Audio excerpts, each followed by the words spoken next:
भगवान श्री कृष्ण कहते हैं कि कई बार जब लोग जीवन में काम करना शुरू करते हैं तब उन्हें बहुत ज़्यादा दर्द होता है, तकलीफ होती है, उन्हें बहुत ज़्यादा मेहनत करना पड़ता है और ये बात उनसे बर्दाश्त नहीं हो पाती है। उनका शरीर जवाब दे देता है और वो उस काम को छोड़कर किसी और तरकीब से सफल होने का प्रयास करते रहते हैं। लेकिन याद रखिएगा, इस प्रकार से कोई भी व्यक्ति जीवन में सफल नहीं हो पाता है। याद रखिएगा कि सफलता का मार्ग मेहनत, दर्द और तकलीफ से होकर गुजरेगा और यह आपको सहना ही पड़ेगा। तो इसके लिए आप हमेशा तैयार रहिए।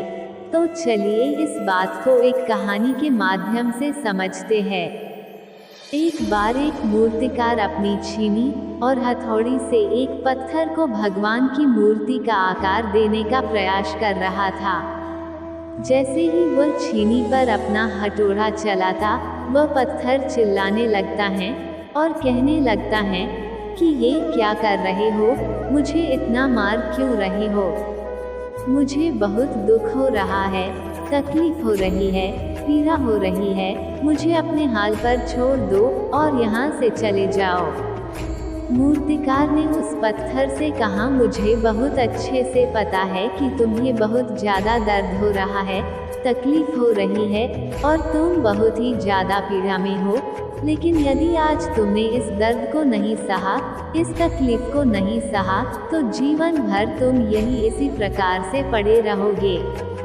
मुझे पता है कि तुम में आगे बढ़ने की अपार संभावना है, तुम एक बहुत अच्छे पत्थर हो, लेकिन यदि तुम इसी प्रकार से रहोगे तो कभी भी आगे नहीं बढ़ पाओगे।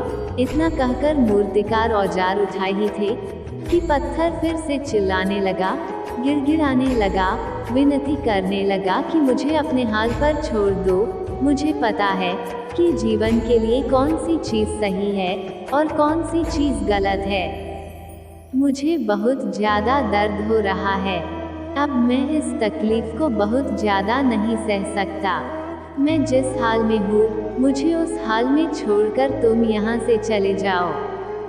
उस मूर्तिकार फिर से उस पत्थर को समझाने की कोशिश की, ज़्यादा अधीर मत बनो और अपने सब्र को बनाए रखो, थोड़ी देर और इस दर्द को सहो। यदि इस दर्द को सह लिया तो मैं भगवान की मूर्ति के रूप में तुम्हारी स्थापना करवाऊंगा और फिर दूर दूर से लोग तुम्हारी पूजा करने आएंगे और पंडित लोग तुम्हारी सेवा करेंगे। लेकिन पत्थर ने उस मूर्तिकार की एक भी बात नहीं मानी। वह चिल्लाता रहा और अपनी बात पर अड़ा रहा। मूर्तिकार ने उस पत्थर को समझाने की बहुत कोशिश की, लेकिन वो पत्थर नहीं माना। अब मूर्तिकार भी थक चुका था और वो उस पत्थर को छोड़कर आगे बढ़ गया और थोड़ी ही दूर जाकर देखा कि एक और बहुत ही अच्छा पत्थर वहाँ पड़ा हुआ है। उसने छीनी और हथौड़ी उठाई और उस पत्थर को मूर्ति बनाने के लिए वो तैयार हो गया। मूर्तिकार ने छीनी और हथौड़ी का वार दूसरे पत्थर पर जारी रखा। दूसरे पत्थर को भी दर्द हुआ, तकलीफ उसे भी हुई, लेकिन उस पत्थर ने बर्दाश्त कर लिया और देखते ही देखते थोड़ी समय के बाद उस पत्थर ने भगवान की मूर्ति का रूप धारण कर लिया। थोड़े दिनों बाद उस मूर्ति की एक मंदिर में स्थापना हो गई। धीरे धीरे करके लोग वहां पूजा पाठ करने आने लगे। लोगों की मन्नतें वहां से पूरी होने लगी और वह मंदिर बहुत ही ज़्यादा प्रसिद्ध हो गया। अब धीरे धीरे करके दूर दूर के गांव से लोग वहां पूजा पाठ करने आने लगे। फिर एक दिन एक और पत्थर को उसी मंदिर में लाया गया और उसे एक कोने में रख दिया गया। अब लोग आते और उस पर नारियल फोड़ते। ये कोई और पत्थर नहीं बल्कि वही पत्थर था जिसने दर्द को नहीं सहा था। अब वो पत्थर मन ही मन बहुत ज़्यादा पछता रहा था, दुखी हो रहा था और अपने आप से कह रहा था कि काश मैंने उस दिन उस दर्द को, उस तकलीफ को सह लिया होता तो आज लोग मेरी भी पूजा करते।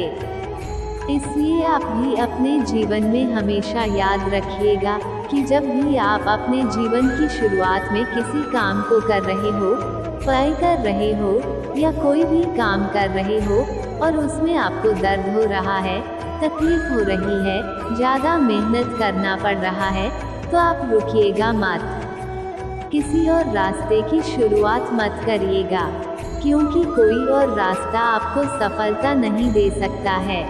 आपको उस दर्द को, उस तकलीफ को सहना ही होगा और उस दर्द को, उस तकलीफ को सहकर आप ज़्यादा मजबूत बनेंगे और तभी आप अपने जीवन में आगे बढ़ पाएंगे।